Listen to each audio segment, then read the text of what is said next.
Я приветствую вас, дорогие друзья, уважаемые гости, подписчики моего канала. Юрий Воскресенский на связи прямо сейчас, эксперт из Беларуси. Юрий, приветствую вас. Здравствуйте, Александр. Здравствуйте, дорогие зрители и слушатели. 220 целей атаковали Украину. Цель главная — Киев, Киевская область. Опять обстрел. В общем-то, один «Искандер», одну какую-то ракету, заявляют, официально сбили, но, в общем-то, прилетело достаточно мощно, и пожары были большие, 9 человек погибло. Это вот итоги прошлой ночи, которая тогда нас перенесла в август месяц. Если подводить определенные, ну, не итоги, а как черту такую штрихпунктирную под вот этим этапом войны, а, странные же вещи происходят. Ну, такое ощущение, что у всех какой-то свой язык, никто не может ни о чем договориться. Вроде как победно съездил Зеленский к Трампу на неделе уходящей. Ну так а что потом мы видим в итоге? Выходит Трамп и начинает рассуждать о том, что и Путин уступит, и Зеленский уступит, они должны закончить войну. Патриоты, о которых вроде как договорились сами клепать, говорит, да нет, мы еще не решили, мы раздумываем, а вдруг это оружие развернется против нас, говорит Трамп. И ты понимаешь, что, ну, в общем-то, тонны лжи, которые льются как сахарком, так и солью на раны, скажем так, Украины, на раны вот этой войны, они, ну, абсолютно вымываются действительностью. Какая-то странная неделя, и очень много несостыковок, и очень много какой-то откровенной лжи, додумывания, перетягивания канатов, символом вообще вот этой лжи уходящей недели стал, конечно же, Зеленский с потерями 50 тысяч, бесспорно, потому что это унижение украинцев. Ну, то есть в феврале 55, а сейчас 50. Ну, то есть, извините.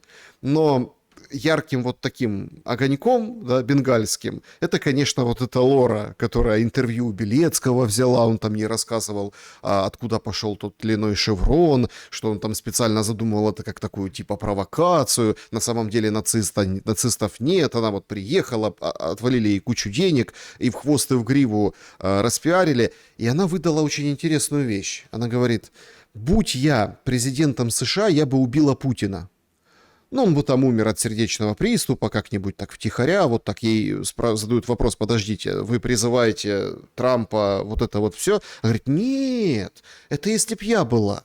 Ну, то есть, это абсолютный переворот в мозгах, и если попытаться здраво анализировать события уходящей недели, ты понимаешь, что мы еще больше погружаемся в какой-то ментальный ад. Как вы восприняли все происходящее? И, собственно, какие итоги 2 месяцев лета подвели бы? Тут в вашем вопросе зашито очень много практически блоков, на которые следует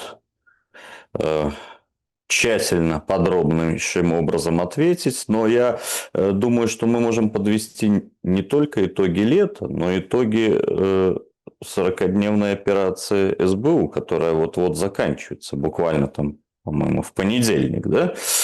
И, в принципе, украинскому обществу-то предъявить нечего, кроме массированного выведения из строя складов коммерческой компании. Вот. Насчет белорусские, российские спецслужбы, ну, говорю, почему белорусские, потому что в кое-каких транзитных вещах участвовали и белорусские спецслужбы, когда, значит, украинские агенты пытались завозить с этой стороны взрывчатку, тротил и даже партии оружия. Ну, естественно, наши европейские партнеры это спокойно пропускают через границу, несмотря на наличие рентгенаппаратов. Так вот, российские спецслужбы показали свою мощь и силу. И на сегодняшний момент операция, анонсированная Зеленским, с моей точки зрения, субъективной, конечно, безусловно, не принесла никакого эффекта. Попытка раскачать российское общество через выведение из строя складов логистических компаний Валберис привело только к обозлению этого общества, ну и никак не повредило и не повлияло не то, что военный потенциал, вообще даже рейтинг Путина еще даже и повысился на несколько процентов. Если он был 67% и шел вниз, то сейчас он как-то стабилизировался. По данным Фонда общественного мнения, даже вырос до 70%. Но здесь знаете, что интересно? Вот я замерял температуру по нашим пользователям Wildberries, простым людям. А ведь нас смотрят в основном простые люди со всего Советского Союза. И я спрашивал вот у знакомых медиков, у знакомых, значит, тренеров, к которым хожу, в зале в спортивном, у таких людей старшего возраста, говорю, а вы видели, вот Wildberries выносят, да? И знаете, что они мне сказали? Говорят, слава богу, меньше будем закупать. Я, говорит, как сяду на этот Wildberries, по 100-200 долларов трачу. Всякой всячины, которая в хозяйстве, казалось бы, нужна, а потом это пылится на полках. То есть, в целом, никакого эффекта это не принесло. Плюс, конечно, в будущем в юридической плоскости это будет квалифицироваться как самый настоящий терроризм, потому что это гражданский объект, значит, и на то, что там говорят, продаются какие-то там провода для дронов, но это смешно слушать, потому что можно так сказать, что все ВСУшники носят штаны, и, соответственно, любой, и ботинки, да, тактические, любой магазин, кто продает штаны и тактические ботинки, является законной военной целью. Но с точки зрения международного права Wildberries не является законной военной целью. И украинская сторона фактически осуществила очередной акт международного терроризма. Теперь по госпоже американской блогерше. Ну, это типичный представитель Юденрата, органов, которые сотрудничали с нацистами. Эта мерзость, даже если посещала Аушвиц, она бы рассказывала, какую удобную одежду шьют заключенным. То есть, значит, человек, который в эфире хавает собачий корм, а мы об этом в прошлом выпуске подсвечивали этот вопрос, причем, как оказалось, за совершенно малую мзду, потому что тот, кто заказал у нее рекламу, сказал, что 100 долларов заплатил, вот, чтобы она ела. Вы представьте, что она может сделать за 100 тысяч долларов или за миллион. Кто-то там говорит, что ее визит обошелся Ахметову и другим национал-предателям Украины в 1-2 миллиона долларов. Я думаю, возможно, по смете так и было. Но зная украинскую сторону, думаю, что больше 100 тысяч до нее не дошло. Но и ее визит показал вообще оборотную сторону медали. Дело в том, что это так, знаете, как на молодежном сленге говорят, такой совок, который не видели даже в совке. То есть человек курсировал, значит, по всей территории Украины, его встречали как поп-звезду, значит, в музеях оставляли каска, которую носила Лора, да, там, вышиванка, которая носила Лора, брусчатка, на которой стояла Лора. Это, знаете, что еще очень ментально показало? Что ой, как далеко Украине до Европейского Союза. Нет, Это ну, абсолютно смотрите, пещерная ментальность. это Понимаете? понятно, но ее как бы использовали по полной, но ведь давайте смотреть как бы не на палец, а на небо, да, как бы давайте понимать, это же зачем-то нужно. Сейчас Зеленский пробивает эту историю о том, что давайте-ка, он говорит, дай 300 патриотов Трампу. Трамп говорит, нету, ну нет. У меня нет 300 патриотов. Или там не дам. Тем более, что война в Иране сейчас как бы на полную катушку. Иран закрывает Ормузский пролив. Американцы там тоже буянят, говорят, а ты прошел катарский этот газовоз в Пакистан через не ту тропинку, все, мы тебя задерживаем. Обстрелы. Тут хуситы раздухарились. 8. Они блокируют Саудовскую Аравию. 8, скажем так, судов развернули.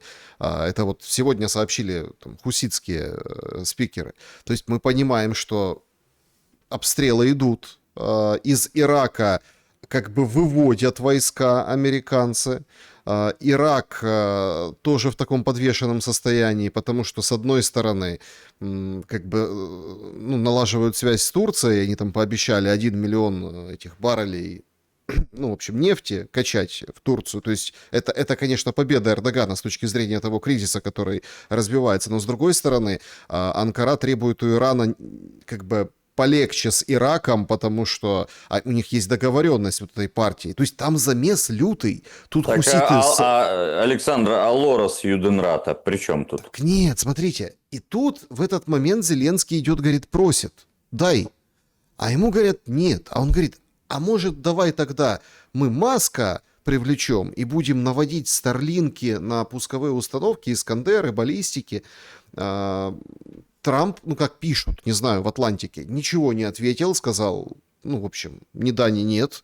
Маск не встретился с Зеленским, хотя по этому поводу должны были встречаться. Ну, то есть получается, что он как бы через голову договаривается, а Маск говорит, ну, а Маск вообще рассуждает про роботов и всего остального. Мы видим агонию, и чем смешнее лорка, тем тяжелее ситуация. Вот так это можно считывать. Здесь действительно есть логика, но Зеленский подключил ее как одного из лидеров общественного мнения, но не учел, что она является лидером общественного мнения исключительно в мага-среде, причем в такой самой конспиративной, верящей в инопланетян и во все конспирологические теории. Поэтому мне кажется, что это пустые деньги, которые либо Ахметов, либо кто-то из других национал-предателей потратили вот на ее визит. Это примерно, знаете, как те же деньги, которые выкинули на шлем вот этого Гераскевича, да, который, ну, как дурачок, ходит по всему миру с этим шлемом, и ему насыпают в комментариях на 99% украинские пользователи.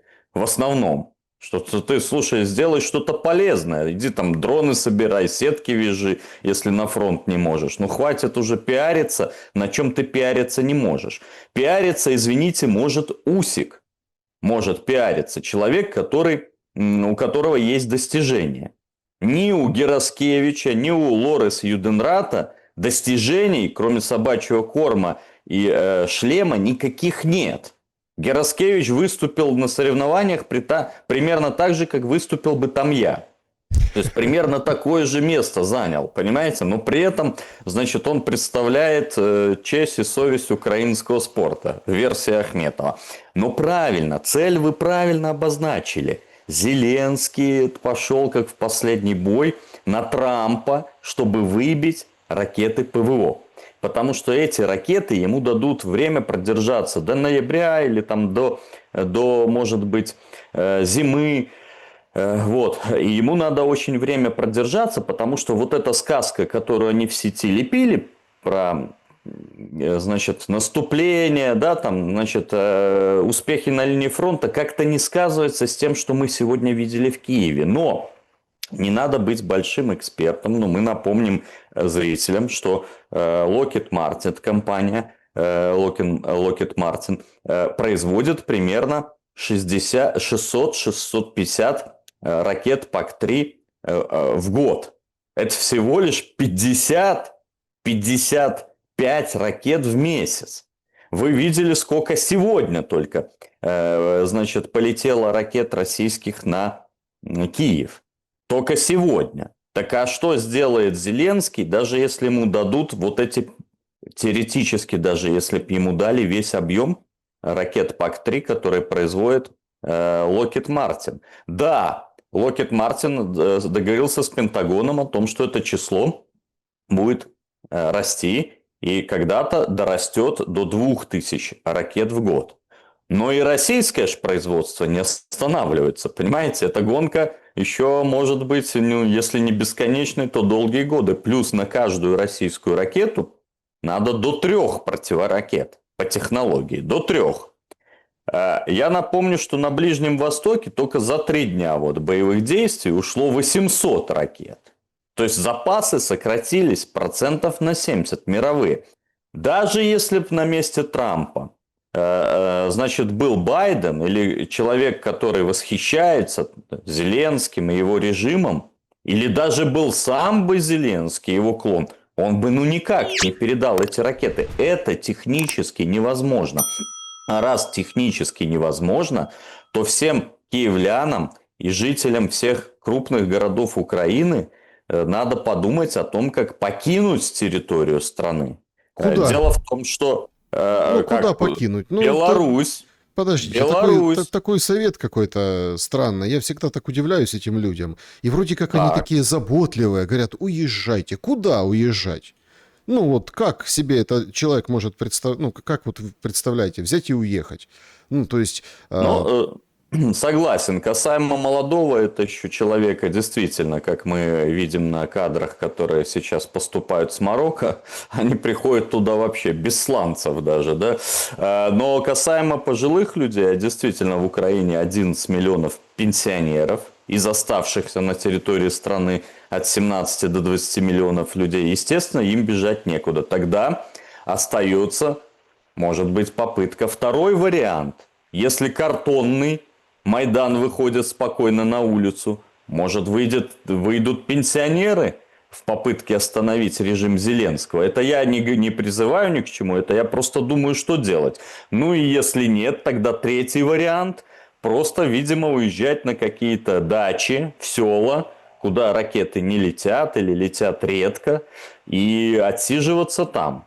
То есть я просто так же, как вы, нахожусь, значит, в таком попытке найти какой-то вариант решения, чтобы как-то спастись от того, что ожидает Украину ближайшей осенью и зимой. А я напомню, что кроме летящих сегодня Ониксов, цирконов, да, которые ПВО Украина не может сбивать, калибров, искандеров, кинжалов, у России есть еще Х-59, Х-22, Х-101 и Х-55.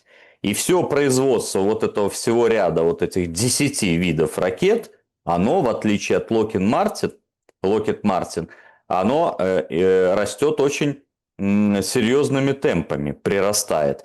Соответственно, да если ты военный эксперт, ты должен понимать, что ситуация в этой войне на истощение будет хуже прежде всего для Украины. И если вы заметили, отдельные военные эксперты, например, некий Флэш, недавно, вот буквально позавчера или вчера, написал, что, слушайте, мы будем их выносить, они нас будут еще больше, и в этой войне мы-то проиграем, надо что-то делать. Уже, по крайней мере, голоса, значит, появляются.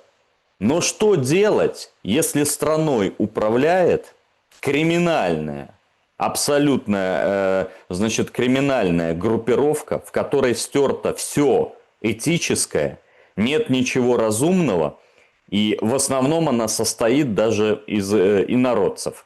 То есть им абсолютно все равно, ну, какому-нибудь Умерому или Арахамию, сколько там украинчиков, как они их называют, погибнет. Вот в чем вопрос. И мы получаем безвыходную ситуацию.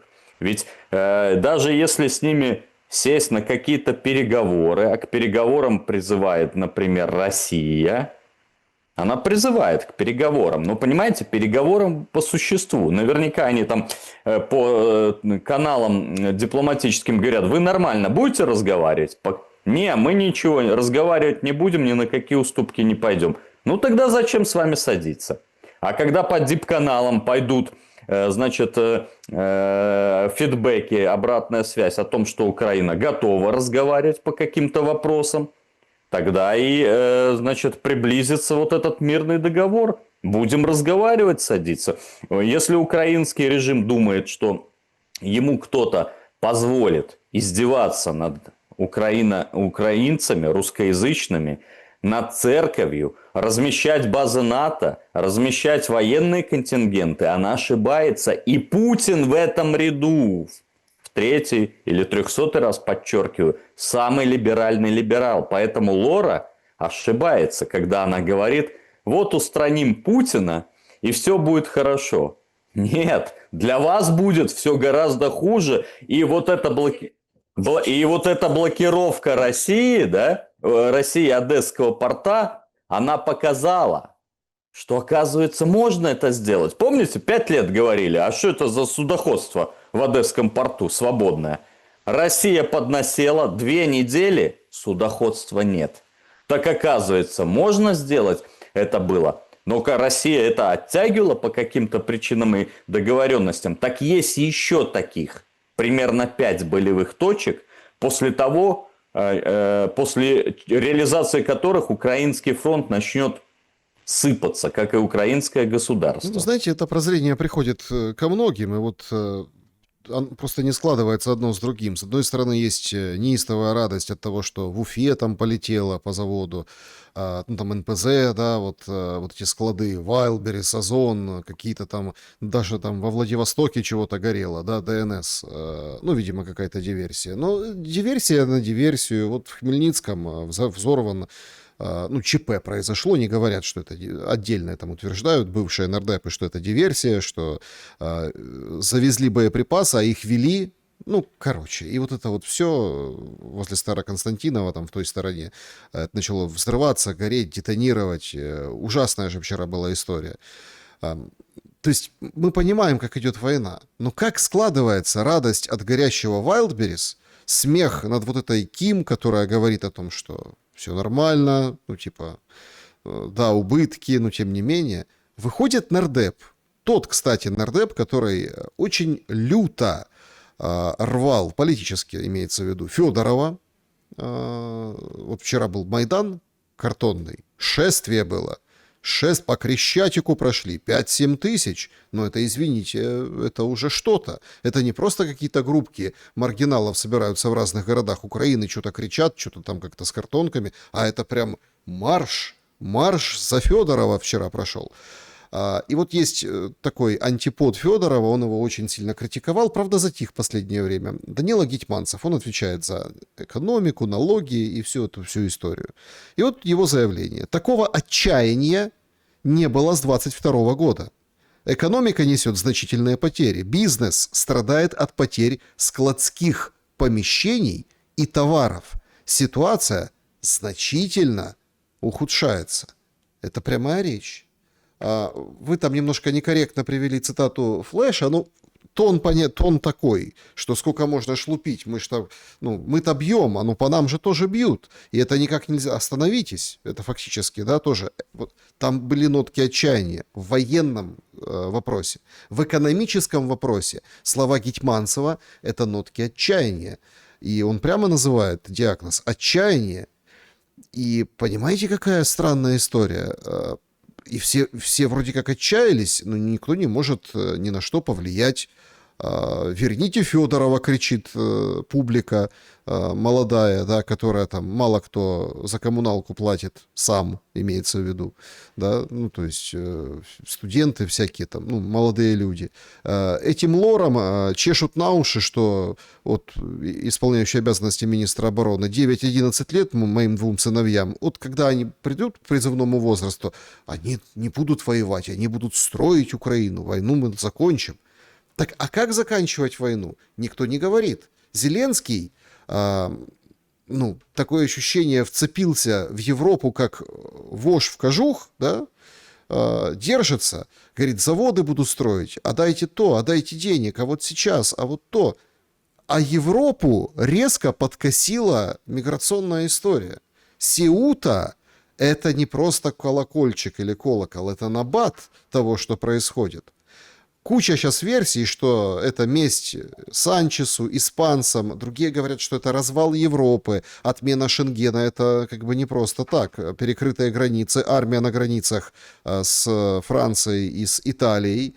Официально отмена Шенгена между Италией и Францией. Кто-то говорит, да не нагоняйте жути, просто нужно будет паспорт показать. Но так это же другой принцип Европы. У Европы резко возникла другая проблема. В Киеве ничего не нашли лучше, как кричать «елки-палки, опять рука Кремля». Сибига выходит, говорит, вот смотрите, пророссийские, российские, вот эти все пропагандисты, вот смотрите, привел какой-то список, кто где упоминается. Это точно русские придумали. Зачем? Чтоб Украину подорвать. А что на самом деле произошло? Очень интересная ситуация, которая развивается в Сеуте, мы наблюдаем.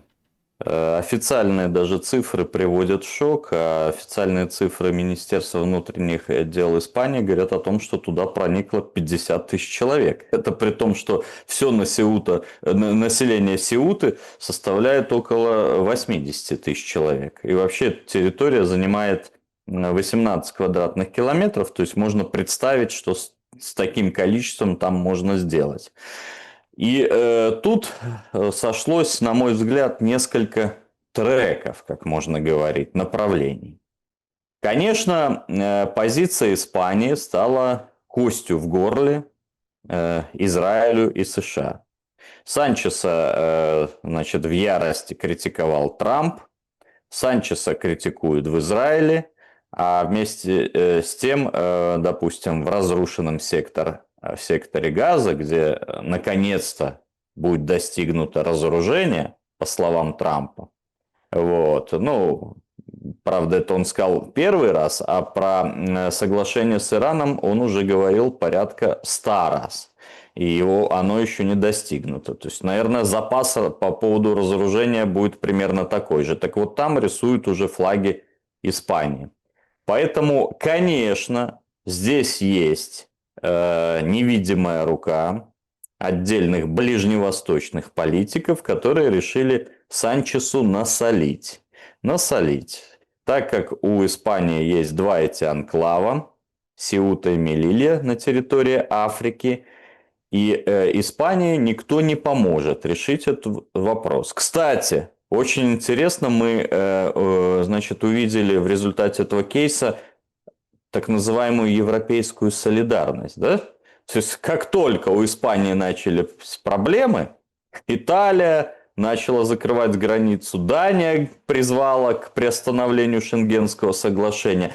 Но мне казалось бы, что партнеры по ЕС должны бы предложить свою помощь, да, значит, чтобы эту угрозу как-то нейтрализовать. Это, кстати, вопрос на подумать господину Зеленскому и всей его хунте. Как Европа в случае кризисных моментов показывает свою солидарность.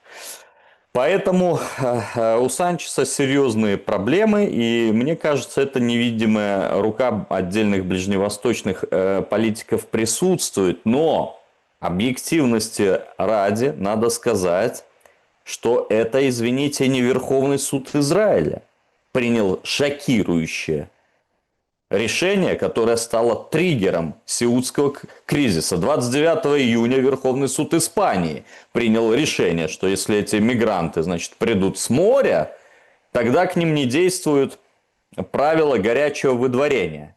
Потому что когда они перелазили через заборы, их тут же били и выкидывали назад. Такую же тактику используют польский, литовский и латвийский режим на границе с Беларусью. Как только просачиваются мигранты, бьют, избивают и там же кидают в лесах, болотах. А Верховный суд Испании принял специальное решение 29 июня, что нет, если они пришли или приплыли с моря, вы обязаны рассмотреть со всем, так сказать, со всей нежностью, пристрастию, исходя из проиммигрантской политики господина Санчеса. Естественно, они спровоцировали эту волну. И мы уже наблюдаем, что туда уже идут новые десятки тысяч по горам, пустыням, да, чтобы воспользоваться как-то этой лазейкой. Я не знаю, как они воспользуются этой лазейкой. Может, там паром купят до Испании, не знаю. Но туда идет практически вся Северная Африка сейчас, в эту дыру. Санчес приехал в Сеуту вчера. Жители Сеуты окружили вокзал и кричали ему «сукин сын». Потому что прежде всего, я действительно читал, значит, указания на то, что это спровоцировано Израилем, и об этом заявил господин Аракчи, министр иностранных дел Ирана, например, публично написал в своем твиттере, бывшем сеть X это сейчас называется, что это месть Испании за Палестину и так далее. Но, мне кажется, это не первая проблема. Да, воспользовались, ну так извините, грех не воспользоваться такой ситуацией. Когда Испанией фактически управляет троцкистский интернационал. Когда там происходят абсолютно ужасные вещи, что честный налогоплательщик не может даже в отпуск выехать. Его жилье займут, и потом он должен там 3 года судиться, чтобы их выперли оттуда. Вы представляете, до чего дошло?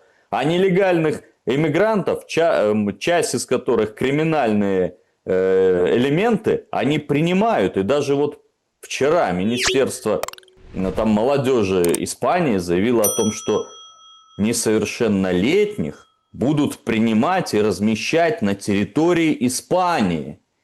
К чему это привело? Моментально все мужики до 30 лет утопили свои документы. Вот. И сказали, нам 17, 18 вот скоро будет. Понимаете, где ты там проверишь?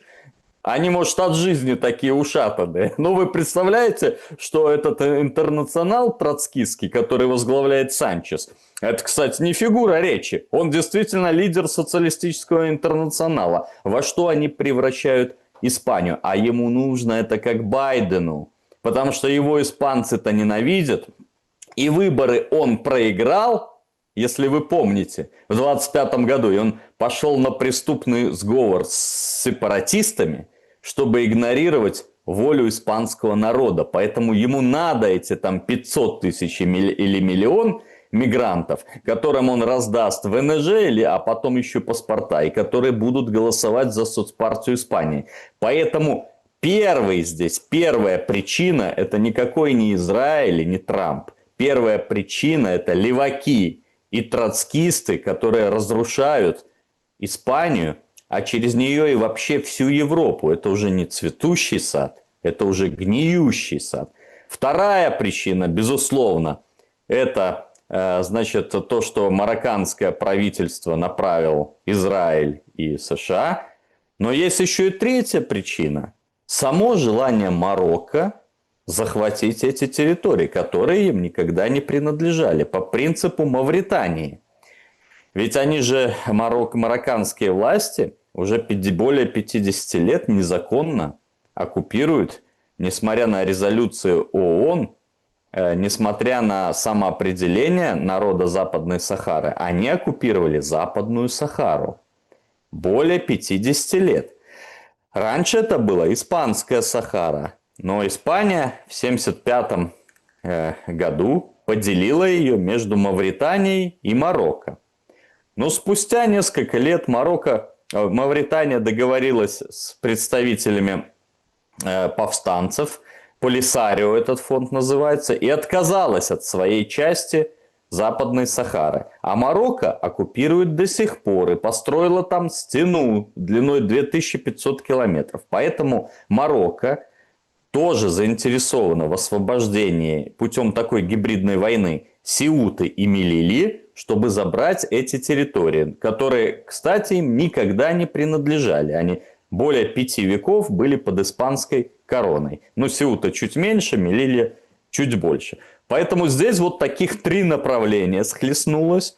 Но абсолютно очевидно, что это будущая точка военного конфликта, потому что там же есть еще и Алжир.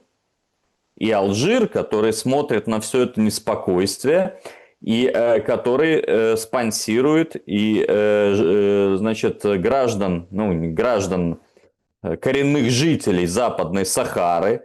200 тысяч человек беженцев находятся на территории Алжира. И в случае дестабилизации всей этой ситуации в районе Мелильи, Сеуты и попытки Марокко аннексировать, может быть, даже анклавы, Алжир откроет, с моей точки зрения, Западно-Сахарский фронт.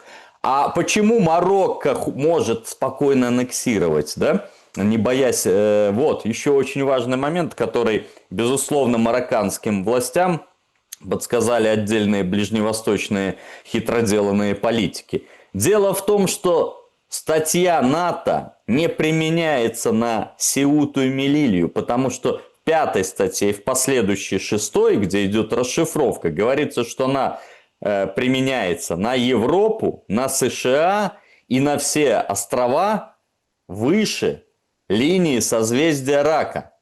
Понимаете? А это Сеута и Мелилья ниже этой линии. И, соответственно, если Марокко просто захочет туда ввести войска или аннексировать, пользуясь тем, что там сейчас все испанцы уедут.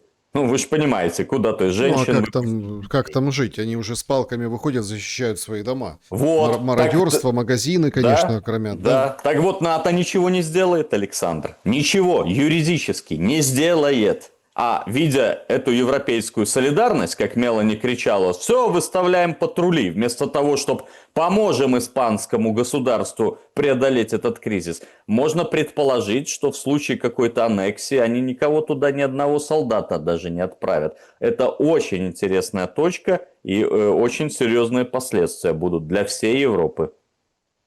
Как эти последствия, которые будут, которые мы так только пока, ну, мы осязаем, но все равно это все умозрительно достаточно просчитывается, как это повлияет на поддержку Украины? Поддержка будет еще меньше, еще больше она ослабнет, потому что Европа переключается уже на то, что ее волнует прежде всего.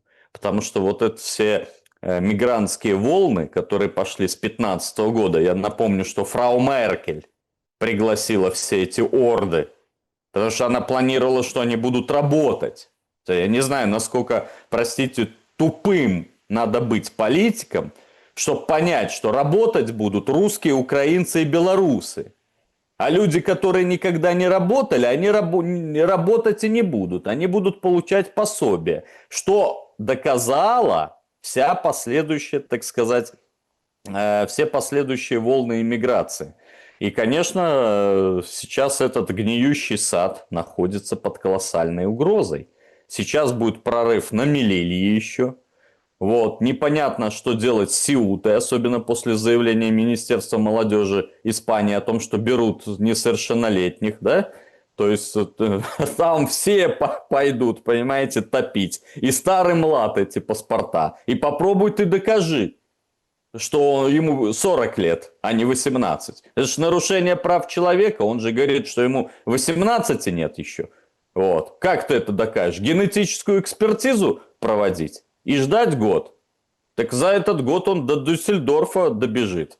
Вот. То есть это колоссальный вызов Европы. Маск действительно привел эту картинку, где эти орды штурмуют, значит, заборы с намеком на ближайшее будущее. И, соответственно, поддержка Украины еще более ослабнет. Но я хочу сказать тем политическим представителям политического класса Украины, которые уже что-то в голове шевелится, как этому Флэшу и другим значит, деятелям, что даже если поддержка Украины будет, но это ничего не изменит на линии фронта при такой четкой последовательной позиции России, которая будет еще ужесточаться.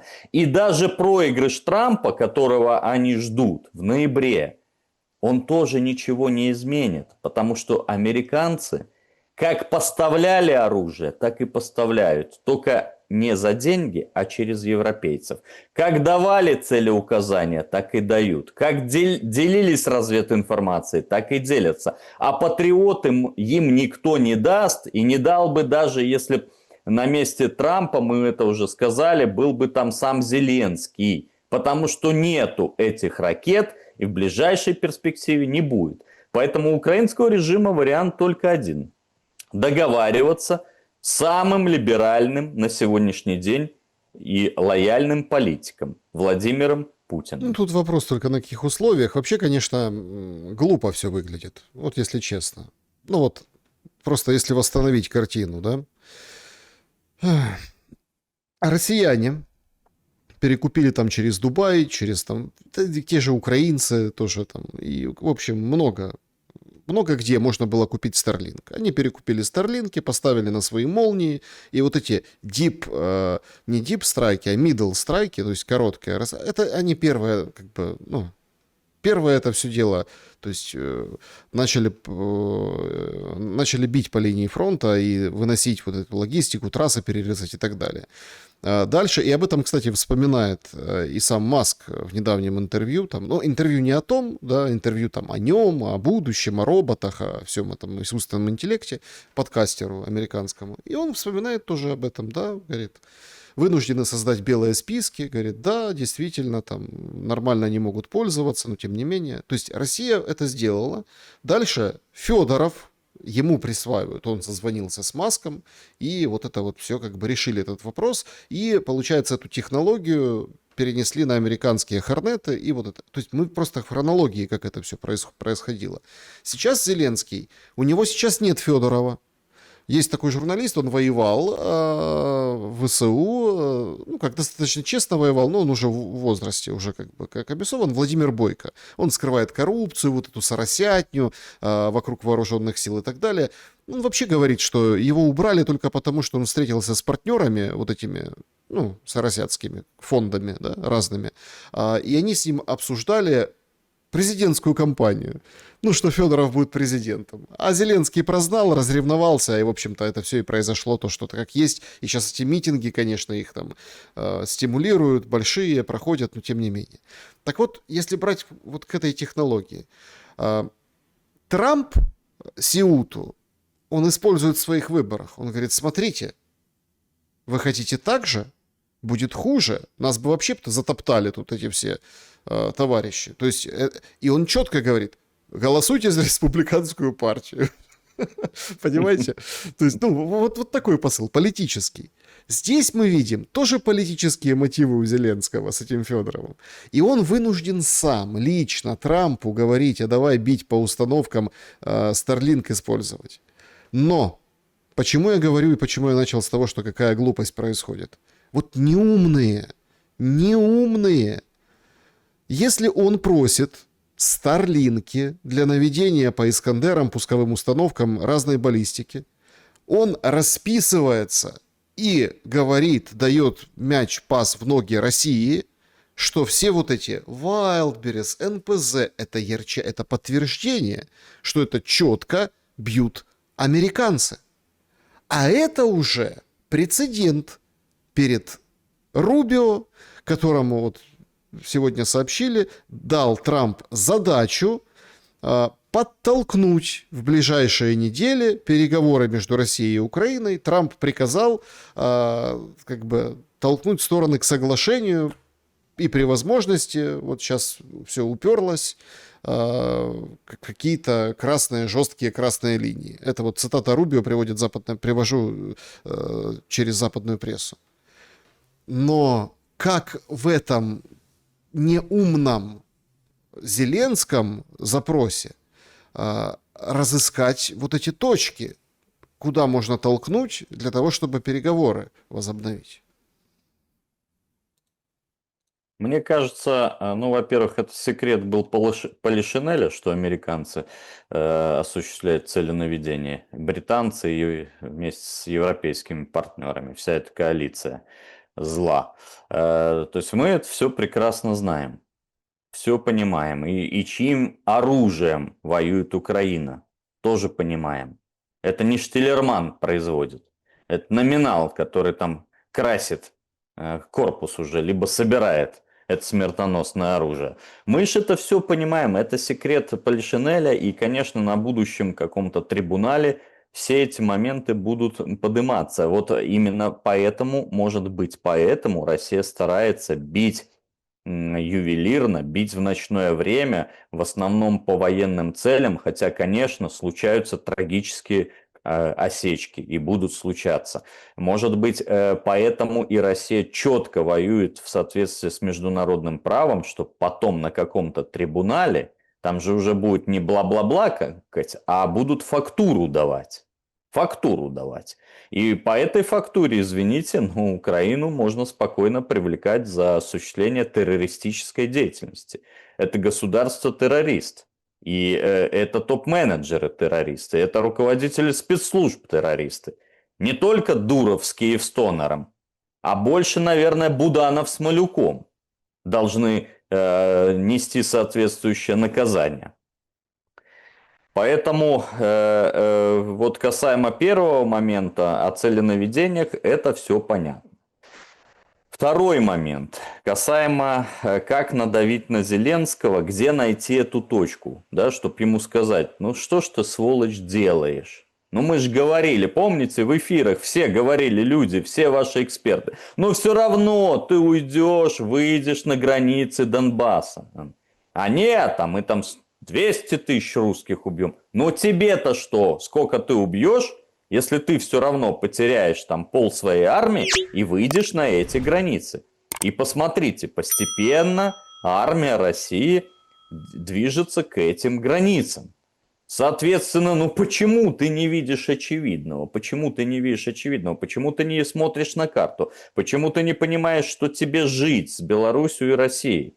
И надо как-то договариваться. А для этого нужны компромиссы. Но та позиция, которую ты занял, она бескомпромиссная. Это говорит о том, что либо он дурак, либо Зеленский и вся его банда, либо они не связывают свои жизненные интересы с Украиной и украинским народом, так как никто, в том числе из них, извините, повторю в очередной раз, не является украинцем. А некоторые даже профессионалы, которые войдут в учебники по диверсификации рисков, такие как Умеров. Паспорт России, Украины, Турции и США. Это только то, что, о чем нам известно. Вот это диверсификация рисков у чувака. Молодец, подготовился. Значит, поэтому, мне кажется, на Зеленского невозможно надавить, потому что он себя ведет уже все. Он понимает, смертник. Смертник. Вы понимаете, вот вы представьте. Просто убрали какого-то чиновника, да, который может быть неплохой менеджер, я имею в виду Федорова. И смотрите, люди с картонками уже на марши выходят. С этого Майдан начинался тогда. Может, скоро будут захватывать там отель «Украина» и мэрию киевскую, кто его знает. Они уже выходят на марши. А вы представьте, если Зеленский подпишет что-то, что можно квалифицировать как уступку. А не дай бог, вы представляете, что будет? Так они его взорвут, убьют и расчленят. Он это все понимает. И ему надо в любом случае делать очень жесткий выбор. Очень сложный выбор с его точки зрения. С моей точки зрения это простой. То есть, либо ты за интересы Украины и украинского народа, либо ты за интересы этой международной транснациональных групп, которые видят тебя в качестве страны дрона, а людей в качестве биодрона, и на стороне всех этих картонщиков, Так НКОшников, может да? в этом и план. Смотрите, ведь это же очень удобно. Я помню, это обсуждалось у нас каждый раз, когда... У нас вообще две темы постоянно. Тема номер один. Каждую весну и осень говорят о мобилизации в России. Каждую. И тоже там по сезонам говорят о выборах в Украине. И я помню, был такой прям, ну, стратегический расклад, что условно Зеленский уйдет несокрушимым, да, передадут там какую-то власть, где-то что-то, и вот этот весь проигрыш, ну, условно, или вот это непопулярное, переложат уже на нового человека с новым кредитом доверия, который там его благополучно и расплескает в процессе вот этого всего похабного мира. Ну, похабного с точки зрения тех целей и задач, которые сейчас есть у Украины.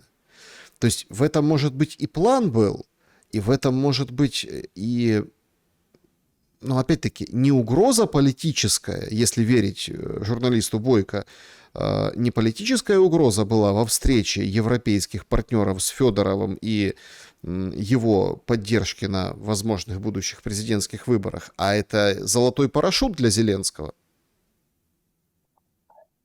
Золотого парашюта не будет, он смертник в любом случае. Он должен это понимать. Его сейчас задача сохранить семью и детей.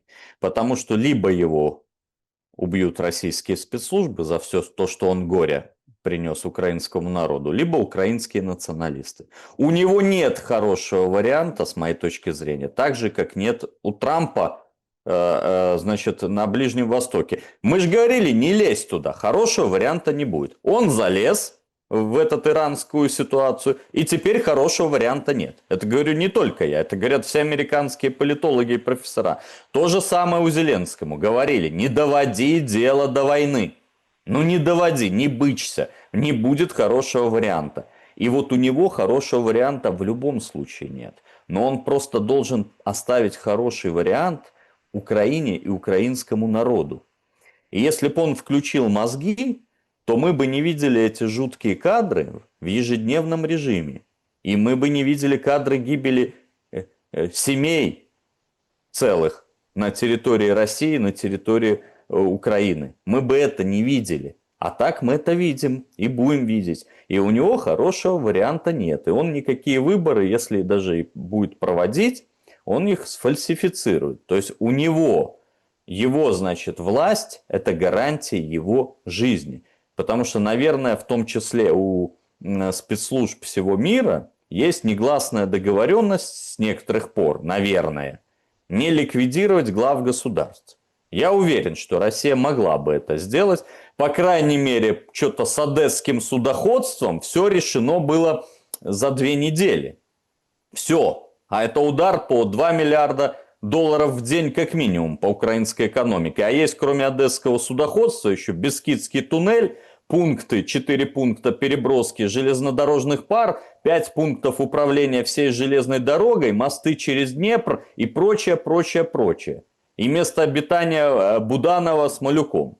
Вот. Но Россия это ничего не использует. Мне кажется, не потому, что не может, потому что, видимо, время не пришло. Поэтому Зеленский понимает, что пока он президент, он будет жить. Но в этой формуле может не остаться места Украине и украинскому народу. Особенно с обострением последним и с этими предпогромными настроениями, жуткими абсолютно, варварскими, которые сейчас присутствуют в польском обществе. Это польское общество просто, простите, оскотинилось. Оно нападает на украинцев, избивает в ежедневном режиме. Поэтому, значит, если мы берем вот политический момент, сейчас самые сильные, конечно, позиции, безусловно, у Федорова. Ну, мы разбирали всех претендентов, да, значит, эту бабушку с косой поймали на поличном, все, воровка подтвердила, что она воровка, Порошенко запретил суд баллотироваться, да, значит, Он девок Буданов. катает на мотоцикле. Ну вот, Буданова, значит, Зеленский прикупил, и не только Зеленский, но и его ближневосточные покровители. Значит, Залужный, человек, который не знает ни одного языка, включая украинский, грамотно, это вообще не вариант, потому что дайте мне медийный канал, и Залужный там будет висеть на своей карусели обозрения в Лондоне, да? На которой он катался в режиме 24/7. И плюс будет обвинен в провале контрнаступа. Ну, все, то есть тоже ноль. А Федоров поступил очень умно. Он отказался от, представьте, вице-премьер, да, по этим новациям, технологиям. Но это было фактически подачка, да, чтобы прикупить его. И видно, его западные партнеры и кураторы Федорова, я не верю, что и он действует самостоятельно, сказали нет, не бери это.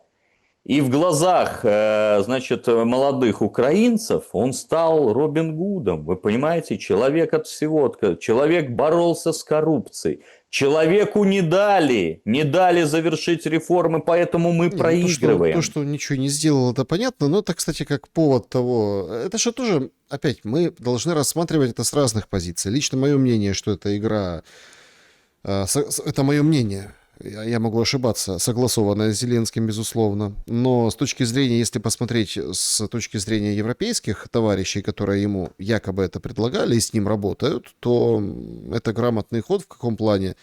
Это, ну, надо же будет вешать на кого-то плохие условия мира, перемирия, не знаю, или какого-то провала, да, или какого-то краха, о котором кричит Гетманцев и Флэш, да, кто виноват? Так вот, кто виноват. А у нас вот были, смотрите, Федоров, там, хай-тек, все дела, 50 тысяч русских уничтожать, KPI, дроны, роботы, вот это все. У нас вот был кандидат, а видите как вот, кто виноват? Зеленский виноват. И он станет не только там для России, ну, понятно, да, там, для России виноват. Он станет виноват для Америки, поэтому такой бешеный пиар, как не в себя, через Ахметова. И он станет виноватым для Европы. То есть мы видим, что как бы тиски сжимаются. Но эти губки этих тисков уже прям чувствуют холодок на коже. Сейчас ситуация достаточно тяжелая. Они сейчас подтянули всех тех, кого окучивали и с кем работали раньше, потом их кинули в медиапространстве. Всех этих ломов повытаскивали, давая им всем тезисы раздавать, они сейчас их в медиасреде. То есть, понимаете, это агония. Это прям, ну, я не буду говорить прям агония, что сейчас все умрут. Нет, это длинный может быть процесс умирания, но это прям поджало, капитально поджало. Вы про поляков обмолвились. Слушайте, так ракета 100 X-101 прилетела. Так Туск выходит, говорит, а мы бы сбили. А мы видели, куда она там неконтролируемая. Это вообще не по нам стреляли, но по нам прилетели. Если что бы вы сбили, 4 истребителя подняли, не переживайте. Но у меня возникает вопрос, это о точках зрения. Вот если посмотреть с европейской, а если посмотреть с российской точки зрения, так можно было так и по Жешуву ударить. Ну, не специально. Ракета сбилась с курса, мы тут Львов обстреливали, дома разваливали. А тут, представляете, какая история. Мы по дому стреляли, а он прилетел в Жешув. А истребители проводили, ну и все, понимаете? То есть тут же очень и очень интересный момент. Но Туск выходит и сказал очень важную вещь, как бы оправдывая свою бездеятельность. 100 дней, говорит. 100 дней осталось. Чё это вдруг Туска пробила на календарь? Я календарь переверну, и снова 3 сентября. Да. Значит, может, 100 дней осталось и Туску, но украинскому конфликту никаких 100 дней не осталось. Режим Зеленского будет агонизировать, и, на мой взгляд, эта агония затянется как минимум на весь следующий год, потому что на весь следующий год расписаны бюджеты. Конечно, они могут сократиться и перенаправлены быть в том числе на борьбу с мигрантским кризисом, который начинает в геометрической прогрессии ухудшаться, да, и небывалые масштабы приобретать. Но, значит, вот, кстати, когда вы говорили, что Зеленский станет потом виноватым для всех, уже ж мы это наблюдаем на основе польско-украинских отношений. Вы же помните, какая любовь? В уста целовались. Эти ордены друг другу. Белого орла, там, тигра, леопарда. Белого орла, группы Нэнси, да. Да. А смотрите, смотрите, что сейчас творится. Вообще, польское общество превращается в общество носителя первобытных инстинктов. Оно избивает, понимаете, украинцев в ежедневном режиме. Опять вчера вон какая-то окровавленная женщина, украинка, показывали, просто дал кирпичом отморозок польский за то, что она разговаривала на украинском. Так ему 70-80 лет этому поляку оказалось. Дед да, то есть переклинило. Вот любовь какая была. Видите, какая была любовь? В уста целовались. Может, Зеленский еще что там делал, я не знаю, с Ермаком. Но как минимум в уста они с Туском целовались. Вот. И смотрите, сейчас какая лютая ненависть. Лютая. Даже российская ракета залетела и действительно... А мы в домике. Это не наша война.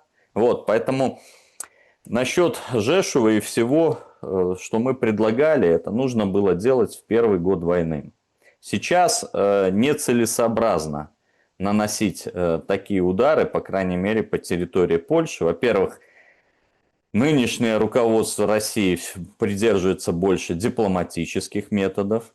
Оно не хочет учитывать новые реалии времени и, значит, не хочет признать тот факт, что дипломатия больше не действует. И что именно такие дерзкие методы бы не позволили бы русско-украинской войне растянуться на 5 лет. А значит, были бы сбережены жизни и русских, россиян, 190 народностей, которые воюют на стороне российской армии, и украинцев.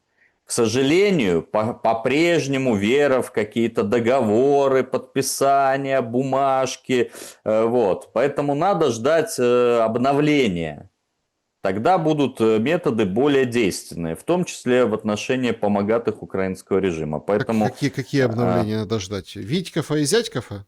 Нет, обновление вообще подхода в российской политике, чтобы этот подход соответствовал не каким-то дипломатическим договоренностям, а реалиям военного времени. Реалиям военного времени. То, к чему призывают и многие русские патриоты, начиная еще с 2014 года. И если бы мы действовали, начиная с 2014 года, как нужно было действовать, например, на призыв действующего легитимного президента Украины Януковича восстановить конституционный порядок, не было бы миллиона, как минимум, убитых, раненых, пропавших без вести. Но это надо вскользь упоминать, чтобы не наступать снова на те же грабли и на все эти анкориджи.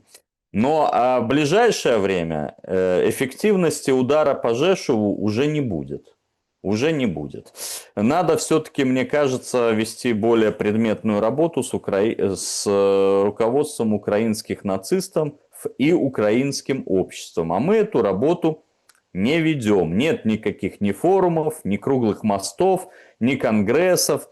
Вот в Ютубе есть островок экспертный на вашем канале, да?